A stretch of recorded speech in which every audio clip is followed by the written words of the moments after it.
everyone, and welcome to another episode of God's Solid Turnbuckle, the wrestling video podcast I run over here on youtube.com/UC Campbell. And this is more of a special variation of God's Solid Turnbuckle. We're not really talking about news, Raw, SmackDown, anything like that this week. This one's going to be focused solely around WWE Extreme Rules 2018.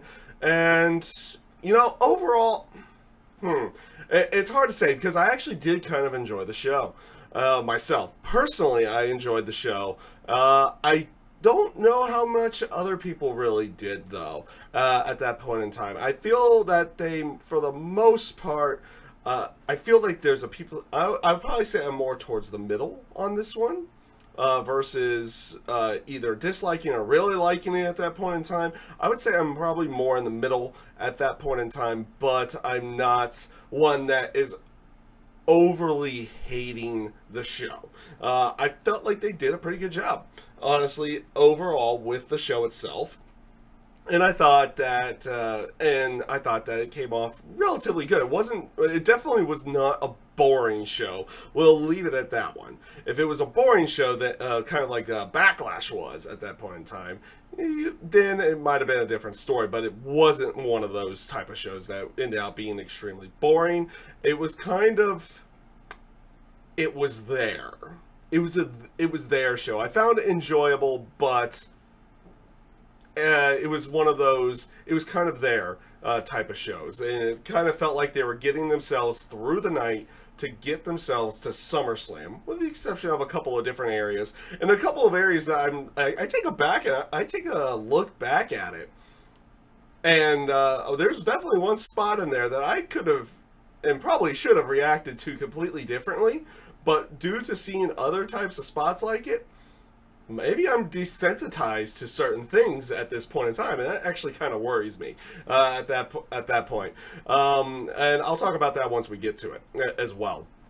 So we'll go ahead and start off with the pre-show matches, which we did get to see both of the pre-show matches. Me and the X Button Maynard, who has been joining me for the other pay-per-views for the time at this point in time.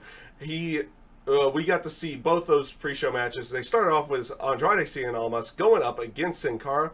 This was a pretty good fast-paced and very fast-paced match. It was very similar to the SmackDown match to a certain degree, though they put on a little bit more in the terms of their spots at this point in time.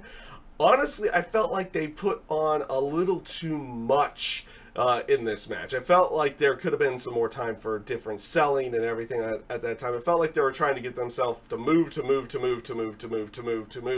they were kind of doing it a little bit quickly. I enjoyed the match, but I feel like they overpaced themselves at this point. They get some really good moves in the match on there to go along with it. The outside Hurricanrana off of the apron was really, really good. And a couple of other really good spots to go along with it, eventually leading to Zelina Vega distracting Sin Cara, which does set up for the Hammerlock DDT on Sin Cara from Andrade to pick up the victory. The only downside to this is I feel like they should be, you know, putting, not Sin Cara over more, but they should be putting Andrade over more. It felt like Sin Cara was getting a lot in this match to go along with it, and that may be one of the other down points of that one. It felt like maybe Sin Cara got a little too much in this match. I felt like they were also, it felt like they were trying to get to their spot to spot. They weren't trying to just do a good flow and maybe only a couple of spots and then some selling, because they did have a relatively short period of time to get in everything they wanted, and they did get in everything they wanted on there, but they didn't really take a lot of time to sell a lot of those. Though the double Tranquilo spot from Zelina Vega and Andrade I think is really awesome on that side, though it does kind of go against Zelina Vega's character from NXT time, where she was trying to keep Andrade more focused and trying to get rid of the Tranquilo type style from him. But it was kind of cool on this one, on that side of everything. So overall, pretty good match. Up next, as I do have the matches up here, just to make sure that I remember all the matches. There was a lot of matches tonight, by the way. So make sure I go through them all. So we have Sanity going up against the New Day in a tables match. Overall, again, another really good match on this one. And overall, I thought it came off pretty good. I thought it came off as a pretty good match. Again, the pre-show matches had some pretty good stuff on them this time around. You don't usually get that all the time with pre-show, but this time you did.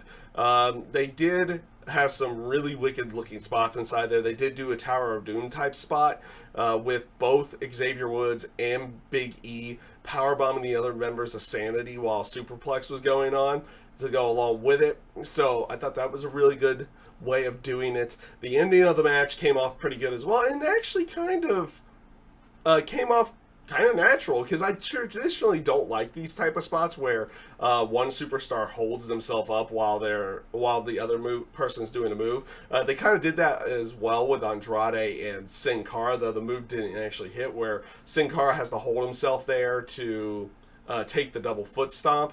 They did do something like that in this match, but I thought it came off a little bit better because you had Kofi Kingston trying to get away from Alexander Wolf, and he was trying to get away and pull himself away while he was on the apron, which kind of led him into an elbow drop from Eric Young that put him through the table and picked up the victory. If there was any confusion about this match, which there kind of was whether or not this was an elimination style match or if it was just a single table in this one. It ended up being only single table at that time, but it kind of was what it was at that time as well.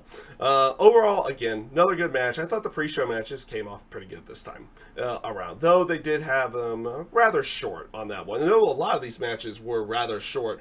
I think very few of them even went over 10 minutes in that case to go along with it, to go along with everything on that one. Up next was the star of the show, and they did start off with a promo going in from the Woken Matt Hardy and Bray Wyatt, saying that we're next. Everything on that side, they were cutting their promo on the B team before going into Extreme Rules. Decent promo on that one, and that's what started off the show, was Woken Matt Hardy and Bray Wyatt going up against the B team, and I still don't know how I feel about this one. The more that I think about it, it never really came off as the B team really should be picking up the victory over Woken Matt and Bray Wyatt at this point in time to pick up the tag titles. The match itself was what it was. It wasn't all that great, but it wasn't bad by any stretch.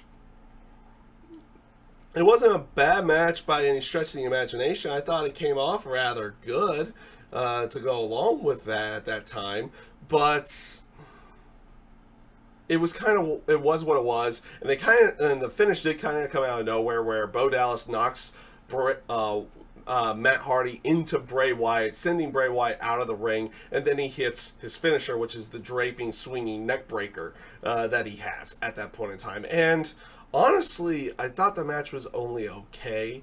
It was kind of a shocker when they finished it that way with the B team picking up the victory, and of course they celebrate and everything in that sense to go along with it afterwards. And again, it kind of was what it was. After this, we did have a promo before our next match, which came from Kurt Angle, and Kurt Angle basically said he's had enough of this Brock Lesnar stuff. Completely had enough of it. Let's stop this here and now. And he basically sends out an ultimatum that's going to have 3 options to it on that side of it. So option 1 was that he shows up in Buffalo, or 2, he comes to terms, or so Buffalo being the next night in for Monday Night Raw, or he comes to terms to a title match at SummerSlam for the Universal title, or 3, he gets stripped of the Universal title. Why didn't they come up with this sooner? Basically. That's what we've been basically saying. Why didn't they come up with this sooner? There's a piece of me that almost wants them to just strip the title of Brock Lesnar as well. I mean, let him just be focused with the UFC. And we've kind of had this thing with the Universal title being gone for so long now that it really hasn't had its time to build up its lineage or anything on that side and any credibility. Basically making the U.S. title for most of last year and the Intercontinental title at this point in time, basically top title either in the company or on Monday Night Raw, however you want to look at it at that point in time. And it's one of those things that's like, okay, we're finally getting somewhere. And by the way, oh yeah, that's right. More than likely this leads to a match at SummerSlam, which is kind of what most people are going with. They've been playing this off that old Brock's not showing up to SummerSlam, everything like that. Guess what? That was a work. At least that's how it's looking on that side of everything. And this is kind of setting up that storyline to go along with it. Otherwise, pretty decent promo on that one. I kind of liked where they went with this. This leads to our next match, which was Finn Balor going up against Baron Corbin. Again, decent enough match, but wasn't much of anything, and you kind of hope that both of these guys go to a different feud after this with some different people to go along with that. Overall, not a bad match. Baron Corbin does lose again on this one, and by that I mean he loses again to his greatest weakness, a roll-up. It is literally his greatest weakness. Go take a look at most of his pinfall finishes that he loses. There are very few times that he loses to a finisher. It's a lot of times it's to a roll-up, and it happened here again. Finn Balor going over. Again, not much really to talk about on this one, which is kind of sad because you would kind of expect maybe Finn Balor or Baron Corbin to be being pushed a little bit more at this point in time, but it doesn't look like they are at this moment. So you kind of hope both of them go to a better feud at this time and see where they go further down the line, or do they keep them together going into SummerSlam? I don't know, but you kind of hope they go to a different feud at this point in time. Otherwise, decent match. Nothing too crazy about this one. Up next, this was an interesting one. This was an interesting one. Actually, beforehand, I think, was it here or was it before the next match afterwards? You had a backstage segment with Team Hell No. No, I'll talk about it now. You did have a backstage segment with Team Hell No. Then they do cut to the backstage, and all of a sudden, you know, Team Hell No is getting beaten up by the Bludgeon Brothers. They do take out Daniel Bryan real quick, and then they trap Kane's leg in between the two doors there, and they use the mallet to swing and crush Kane's ankle at that point in time. Basically kind of setting up for a handicap match a little bit later on with the Bludgeon Brothers going up against Team Hell No, which that match turned out to be very interesting as well. And didn't go the way I was expecting it to go on that one. But afterwards, this led to the SmackDown Women's title match, which was Carmella going up against Asuka with James Ellsworth inside of a shark cage. Buy the toys, maybe they'll stop doing the shark cage matches. Though this one wasn't too bad. I get where people are going to go with this one. It wasn't one of those. It wasn't one of those that made Asuka look strong in any way, shape, or form. Matter of fact, it probably didn't make her look strong at all to go along with it. For the most part, let's take a look at it. For the most part, Asuka got most of the offense. That's how you got to look at it. The match was rather short, a little bit overbooked. As a matter of fact, a lot of this pay-per-view was overbooked in a lot of different ways at that point in time. But it kind of is what it is at that point. As I know, I'm readjusting the microphone and everything to go along with it, everything today. But the match wasn't bad, and in the end, they do kind of keep Asuka strong while keeping Carmella, like, you know, the opportunistic heel champion. Matter of fact, both of the women's champions are kind of opportunistic heels to go along with it when it comes to the women's division at this point in time. And it wasn't that bad. It wasn't really that bad. You did, like I said, Asuka had the vast majority of the offense. Matter of fact, within quick moments of the match, a chain from James Ellsworth comes out, which the referee confiscates.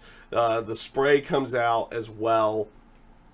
just a few moments later to try to help out Carmella, which failed. Everything on that side. And then eventually, and I don't know if he got a key or just picked the lock that they had on the shark cage. Either he pickpocketed one of the people, either Ellsworth pickpocketed one of the people and got the key, or he like picked the lock of the lock itself. But he gets out of the shark cage, and then he had a harness set up and everything, and he got his ankle caught on a hook, or he was hanging from that hook, trying to get out at that point in time. I don't know how they contrived that aspect of it in there to go along with it. There was you could see that there was something in there inside of the cage to go along with it, and then he tries to get himself out of the cage, which he ends up hanging up upside down. They, Asuka beats him up a little bit as like using him as a punching bag, everything on that one. Throwing strikes and everything to go along with it. They do lower the cage to make an attempt at getting Ellsworth back in, which Asuka has none of it. She beats up some of the crew people and then beats up on Ellsworth some more. And then eventually this leads to Carmella sneaking back into the ring, since the cage had been lowered into position for that. Pushes Asuka into the cage, ramming her head into the cage, which causes for the pinfall. Again, like after the match, Asuka kind of gets her heat back. She beats up on the ring crew, on Ellsworth some more, and everything to go along with it. And it kind of was what it was. It wasn't great. It wasn't horrible, at least in my mind.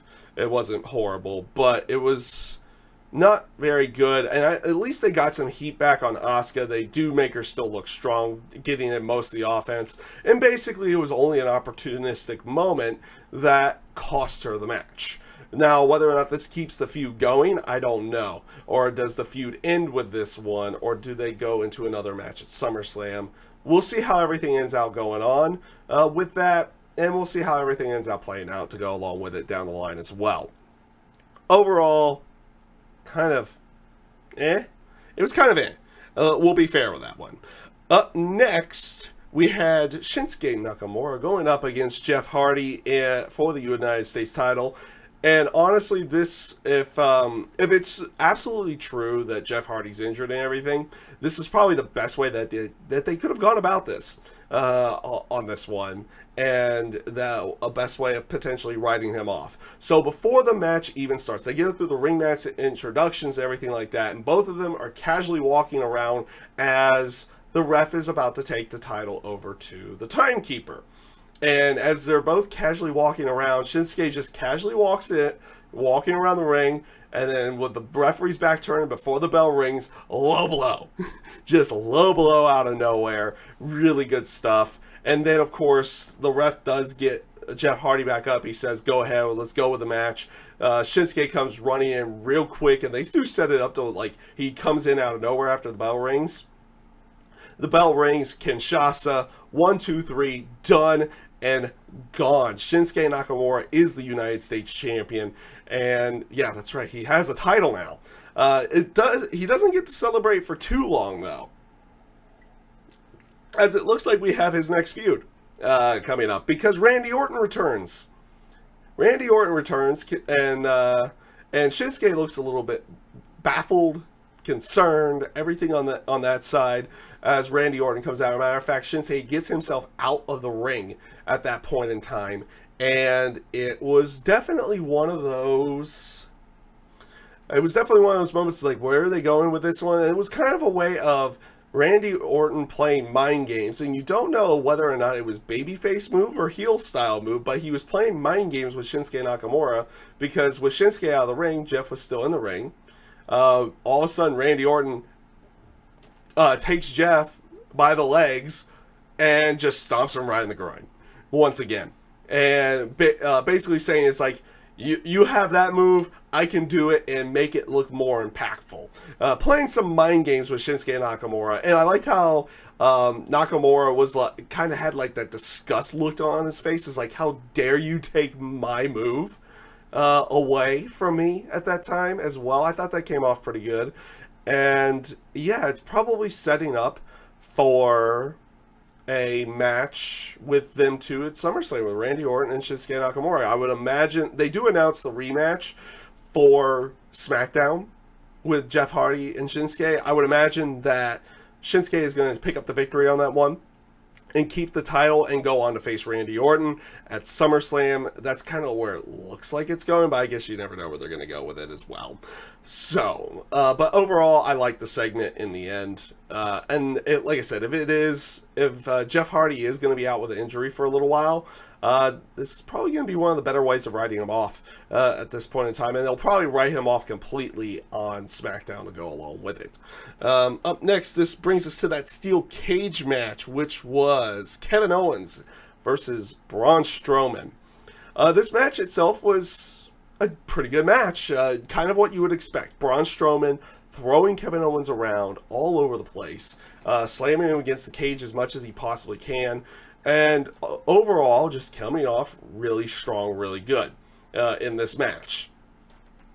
Now, this is where it gets interesting. Kevin Owens does get enough of the advantage, and he ends up handcuffing Braun Strowman to the top rope. And he kind of mocks Strowman for a little bit, attacks him a couple of times. Of course, he doesn't do the absolute smartest thing in the world, which was just escape the cage right away once he did it. No, he mocked him a little bit, and then he did do a couple of super kicks to Braun as he was trying to get away from the handcuffs. And of course, to finish off, he does the crotch chop maneuver. He does do a crotch chop, blows him a kiss goodbye, starts climbing. And of course, that's when Braun breaks the handcuffs, destroys the handcuffs, and goes after Kevin Owens. He chases him up to the top of the cage, and I don't know if this is really it's not a smart babyface move. We'll leave it at that. It's not a smart babyface move, but it's not out of the realms of Braun Strowman. We'll leave it at that one. This one's not out of the realms of Braun Strowman, and honestly, based off of everything I saw, and based off of my live reaction to it as well, leaves me a little concerned. Because Braun Strowman choke slams Kevin Owens off of the steel cage into the announce table below. And I'm not saying it didn't elicit a reaction from me, but I should have been at a more of oh my god on that one. I'm not going to lie on that one. I did not have that much of an oh my god, they just did that style thing. Is it because I've seen those spots so many times now that it doesn't elicit that response anymore? I don't know. But it's kind of concerning when that doesn't elicit that type of response, though. And it is one of those oh my god moments. Wow, they really did something like that. And also, honestly, if you take a look at it, and they do re-show it a couple of different times as well, the way that they set that up and everything was very well done. Both of them coordinated it really good. And Kevin Owens managed, like, Braun Strowman and Kevin Owens managed to land Kevin Owens in the perfect spot on that table. Because if it was like a foot or so either way, because they didn't remove the monitors or anything like that. If it was a foot or so the other way, it's like, ooh, it was really ugly. But he landed perfectly on there and it was really good.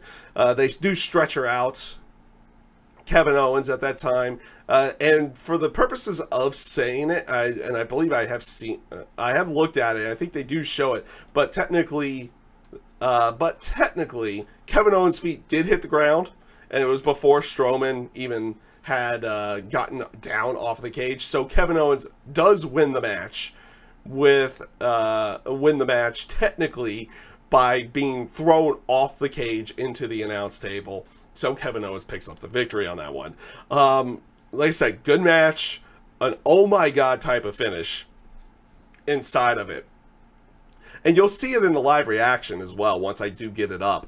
I'm not sure if I'm going to edit it down or if I'm just going to put the whole thing up. We did do everything over at the Twitch page on the terms of live reactions. That's where the live reactions happen most of the time, though I'm considering bringing them over to YouTube as well. I don't know how it's really going to play off at this point, but we'll see how everything plays off down the line here on that side of everything. But really well done finish, and it's like, whoa, they really did that. They really did do that. So this brings us up next to the Bludgeon Brothers going up against Team Hell No for the SmackDown Tag Team titles. This was an interesting match. It was okay. It wasn't great. They did play it off with Daniel Bryan coming out on his own and kind of doing the beginnings of it with a handicap match style and kind of making it feel like that he could pick up the victory. Kane does eventually come out as the Bludgeon Brothers had the advantage, which does lead to the hot tag. And Kane does have a walking boot on at that point in time to play up the ankle injury from before. Kind of weird to see him out there in a walking boot to sell the injury. Usually, most of the time, they use just tape or something like that, but they decided to go with full walking boot on this one. Kane does deliver a couple of choke slams. Eventually, the Bludgeon Brothers gain the advantage over him, and then Daniel Bryan does tag himself back in to finish off the match. The match does end rather cleanly, honestly. It ends cleanly with the Bludgeon Brothers doing a Doomsday Powerbomb to Daniel Bryan, and they pick up the 1-2-3 rather simply on that one. And I won't talk too much about it at this point in time because there might be more news that comes out about it this week, but there is a rumor going around that Daniel Bryan has re-signed with the WWE for 2 years.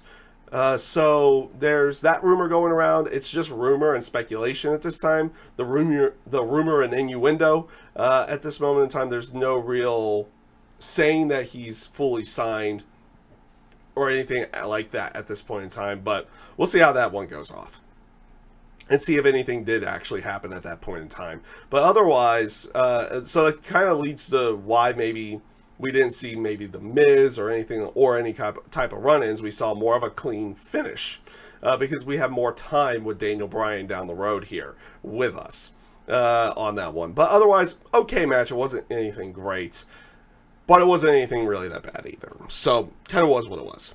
Up next, we had what was not the main event. I know, and this is kind of weird because I was thinking that this might be the main event, but ended up not being the main event. It was Bobby Lashley versus Roman Reigns, and this was a good match. I actually enjoyed this match. It did start off rather slow, which actually got the crowd going completely against it. They did kind of turn around on the match, especially after Lashley took that insane bump to the outside. He flies over the top rope and lands like on his shoulder on the outside of the ring. I think it was like on his left shoulder on the outside of the ring. Looked absolutely sick. Obviously not as crazy as Kevin Owens' bump, but looked sick. And the crowd kind of turned around after that one. And honestly, I thought it came off. Sorry about that. Came off as a pretty good match overall. I thought it came off pretty good. And like I said, this one was kind of a shocker to go along with it as well. There was a couple of those moments where it's like, wait a minute, what just happened in this match? Both, like I said, both of them picked up the pace a bit after that bump, and the crowd kind of turned around to it as well afterwards as well. There was a couple Superman punches inside of the match. Lashley does gain control as well, and you saw it as Roman was kind of in control a good chunk of the match. He was, after he hit the second Superman punch, which was when Lashley was on the top rope. He had done a top rope move before and it worked. He went back up there to try it again, and of course Roman catches him with a Superman punch on that one. Looks like Roman's going for the spear, but as Roman's coming back for the spear, he gets hit by a spear. 1, 2, 3. One spear, Roman done. Bobby Lashley picks up the clean victory over Roman Reigns. And it was like, wait, whoa, they just did that with Roman Reigns. And that kind of leads you to believe that maybe Bobby Lashley is the one that they're going with at SummerSlam for Brock Lesnar for the Universal title. It definitely makes him lay claim to it based off of how Roman's laid claim to the Universal title at this point in time, and now Lashley's beaten Roman. So it does kind of make him lay claim to a Universal title shot and a shot at Brock Lesnar. If that's the route that they're going, all right, I'm kind of glad with that one. I like Bobby Lashley. I thought his work over in Impact Wrestling was really good, especially towards the end of his time. There, he had definitely gotten a lot better on promos. It's been kind of lackluster since he's been here on WWE, but then again, he had that Bobby Lashley sister segment and a couple of other things that happened on there as well. And it hasn't been so great. Some of the stuff he's done with Roman in the terms of promos has been a lot better. The pull away on Monday night was also rather good. But this could be a good chance here for him to have some back and forth with Paul Heyman, everything on that side, and going into a potential match with Brock Lesnar. That kind of looks like where they're going with it, but you can't absolutely say that's where they're going to go with it. But we'll see. We'll see, and I'm actually kind of liking the aspect of maybe Brock Lesnar versus Bobby Lashley for a SummerSlam match. I think that might actually be rather good. Or at least they have the potential of making it rather good at that point in time. So we'll see how that one ends up playing out in the end. Up next, we had the Raw Women's title match, which was Alexa Bliss going up against Nia Jackson again. Have fun with the overbooking. Oh man, did they have fun with the overbooking on this one. That and the main event had fun with the overbooking on it. We'll leave it at that one. So this one kind of was what you would expect. More of what you would actually probably expect from a Nia Jax Alexa Bliss match. Nia Jax dominates the match. Alexa Bliss is trying to run around everything on that side. I like the little spot that they have in there where Alexa goes to use the kendo stick on the outside, hits Nia once, but then she catches it. Nia breaks the kendo stick, and Mickie James is just sitting there tossing her trash cans and everything, and Nia's blocking them all and just chucking everything into the ring to go along with it. And then at the end of it, is like you just see Mickie James in the background. It's like she has one more kendo stick in her hand, and it's like you just see Alexa Bliss and Mickie James just drops it and kind of runs off. Some good reactions to it on that one.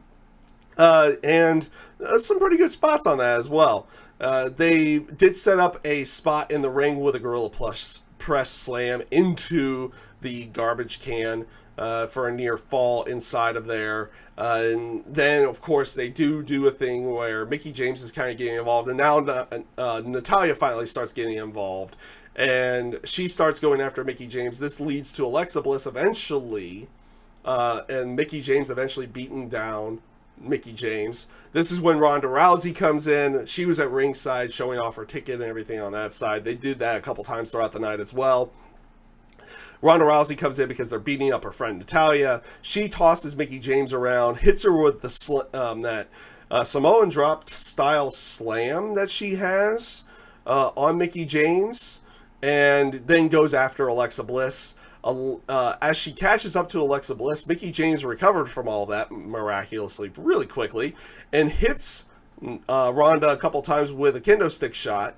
And then they go ahead, and now that they've gotten rid of Natalya and Ronda, they go out back after Nia Jax. And they looks like Nia Jax was going to pick up the victory with a Samoan drop, but then Mickie James hits her with a chair, Alexa Bliss hits her with a chair, and then they set up for the DDT on the chair, and Alexa Bliss picks up the victory and kind of gets herself out of there because Ronda's coming after her again.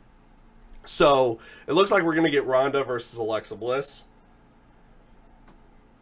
at SummerSlam, and we'll see how that one goes. We'll definitely see how that one ends out playing out in the end. But that's kind of looking like where they're going with everything here. But we'll see how they set everything up going into SummerSlam at that point in time with that one. So this leads us to the WWE title match. That's right, this did not end the show. That's right, the big world title did not end the show. It was AJ Styles versus Rusev, and this was a pretty good match. This was a pretty good match, and honestly, it came off. It wasn't really good, but it came off as a pretty good match. They do have AJ Styles working over the calf and the leg of Rusev to set up the calf crusher and also prevent him from getting the accolade in, which they do play off into the match as well. And I thought they also booked Rusev rather strong in this one. AJ Styles did pick up the victory, in this match, but I thought he came off, Rusev came off looking really good in this match. And I thought it was a good way of going with that one, even though a lot of us kind of imagined AJ was not losing this match. And that's how it did come off in the end, that he didn't lose the match. He picked up the victory, wins over Rusev, and continues on as WWE Champion. You do have the spot with Aiden English pulling off the turnbuckle pad to expose the turnbuckle. That kind of cost Rusev in the end, because Rusev charges at AJ, runs into the turnbuckle, to the exposed turnbuckle, but he kicks out of a springboard 450 splash, which makes him look strong.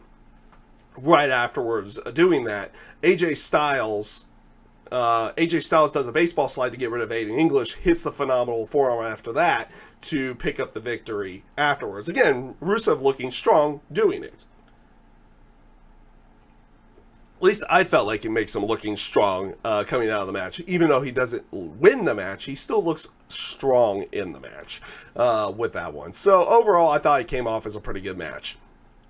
And probably one of the better ways of going with that one. It was a good match. Wasn't a great match, but it kind of was what it was at that point in time. I thought it was at least a good match at that time.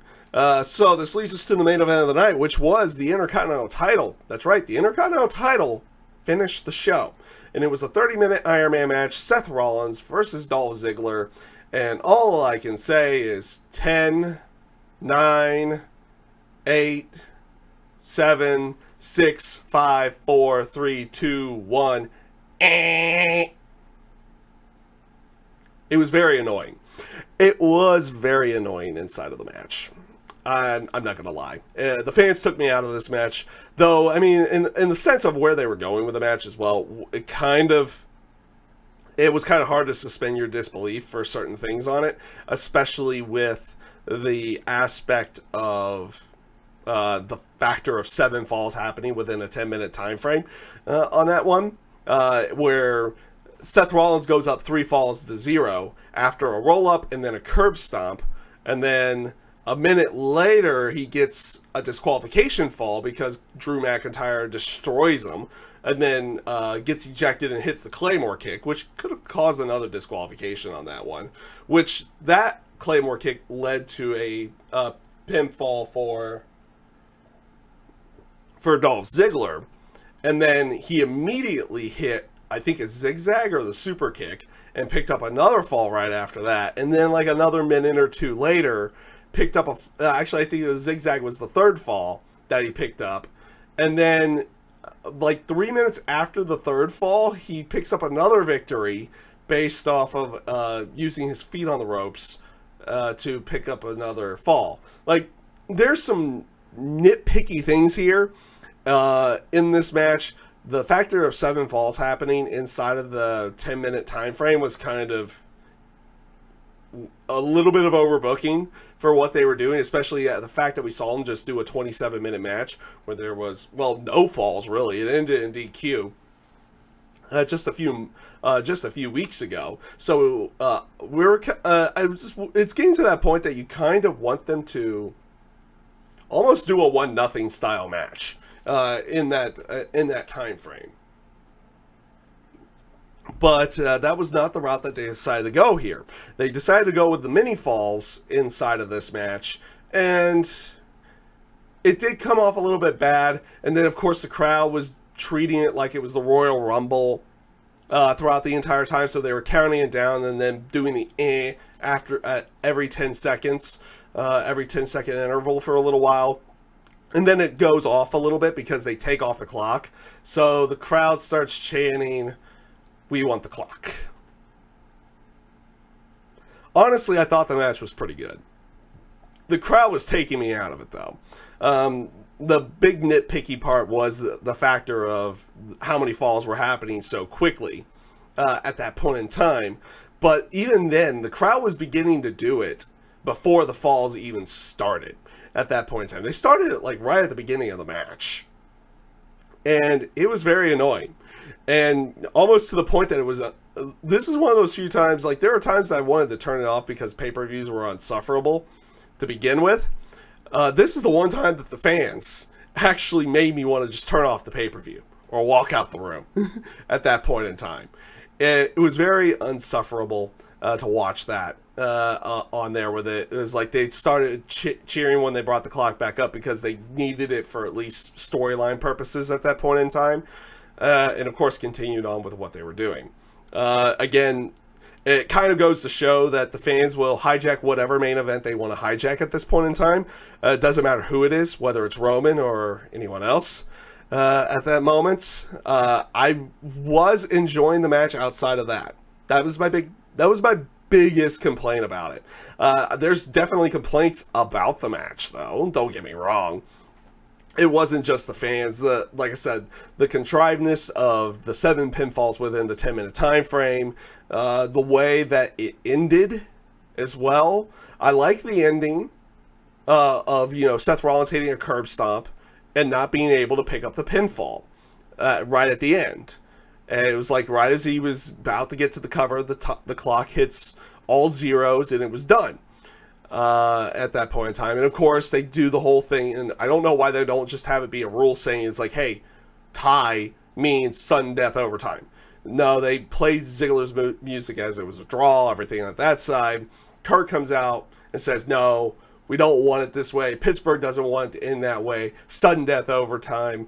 Which, by the way, Drew McIntyre, who was barred from ringside, runs back out, distracts me, and so the bell rings. Drew runs back out and distracts Seth Rollins because he came in through the crowd, and Dolph Ziggler hits a zigzag really quickly and picks up the victory. That's another nitpicky thing right there. They set up a sudden death overtime, and it literally ends immediately afterwards. Not a big fan of that. Not a big fan of that one either. Like I said, there's definitely some nitpicky things to this one. I was into the match for the most part. I didn't like the crowd thing that they were doing, kind of hijacking it with the whole Royal Rumble style thing, which, don't get me wrong, with the Royal Rumble it works out perfectly because we always counted down to 10 for the next entrant. But here it was really annoying.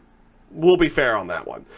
It's good in certain areas, not good in Iron Man matches. We'll leave it at that on that side of everything. But definitely some nitpicky things on this match. One, the over-contrived of number of falls within that 10-minute time frame, which was 7. How quick it ended once sudden death overtime was made at that point in time as well was kind of a crappy way of going about it too, as well. And I think the fan chant to go along with it kind of hurt that one a little bit, because there was definitely a lot of this match that I was actually kind of digging, and I did definitely dig the last 15 minutes of the match. I thought it was actually quite good for the last 15 minutes or so, leading into the overtime. But overall, not great. Not a great way of going off the air. Not a great pay-per-view. Not a horrible pay-per-view, though, in all honesty. Not a horrible pay-per-view, but not a great pay-per-view by any stretch of the imagination. It was kind of there. It was kind of there. Overall, enjoyable, but not great. Like I said, overall, I enjoyed the show. Wasn't a great show. There's definitely things you can nitpick on, which is kind of like how Monday Night Raw goes every week. There's some good stuff. There's some bad stuff. You can nitpick all you want. It's not an overall great show at that point in time. But, you know, there's stuff you can enjoy. There's stuff that you can't enjoy. Everything on that one. And that was kind of this show as well.